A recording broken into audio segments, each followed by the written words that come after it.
Sports forecast চ্যানেলে আপনাদের স্বাগত জানাই।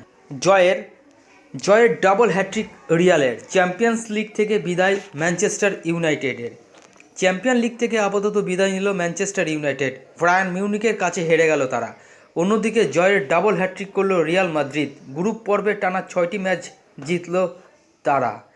সময়টা মোটেও ভালো যাচ্ছে না ম্যানচেস্টার ইউনাইটেডের। এবারে চ্যাম্পিয়ন্স লিগ থেকে বিদায় নিতেই হলো তাদের। গ্রুপ পর্বে ম্যাচে বায়ার্ন মিউনিখের কাছে হেরে গেল তারা। অন্যদিকে টানা 6টি ম্যাচ জিতেছে রিয়াল মাদ্রিদ। ইংল্যান্ডের আরও এক দল আর্সেনাল ড্র করেছে পিএসভির বিরুদ্ধে। ঘরের মাঠে হেরেছে ম্যানচেস্টার ইউনাইটেড। গোটা ম্যাচে বায়ার্নদের গোল লক্ষ্য করে মাত্র একটি শট নিতে পেরেছিল তারা।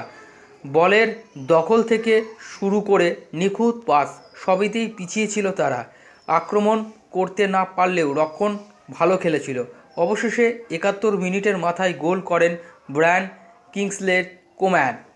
1-0 গোলে ম্যাচ জেতে বায়ার্ন মিউনিখ। আর এদিকে এই ম্যাচ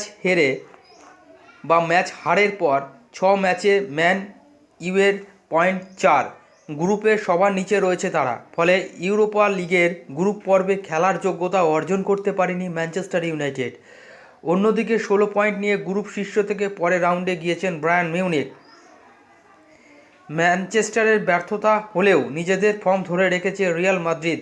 গ্রুপ পর্বের শেষে ম্যাচে ইউনিয়ন বার্লিনকে তারা 3-2 গোলে হারিয়েছে। রিয়ালের হয়ে জোড়া গোল করেছেন হোসেলু, একটি গোল ড্যানি কোবালসল। বার্লিনের হয়ে গোল করেন কেমিন ভলডাক্স ও ভ্যালেক্সের ক্রালের। এই জয়ের ফলে 6 ম্যাচে 18 পয়েন্ট নিয়ে গ্রুপ শীর্ষে থেকে পরের রাউন্ডে গিয়েছেন রিয়াল। পিএসভির সঙ্গে তারা 1-1 গোলে ড্র হয়েছে আর্সেনালের ম্যাচ।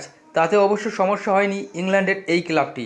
6 ম্যাচে 13 পয়েন্ট নিয়ে গ্রুপের শীর্ষ থেকে পরের রাউন্ডে গিয়েছেন আর্সেনাল। পরের রাউন্ডে গিয়েছে পিএসসিও।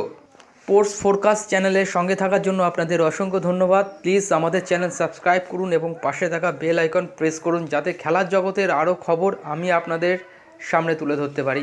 ভালো থাকবেন।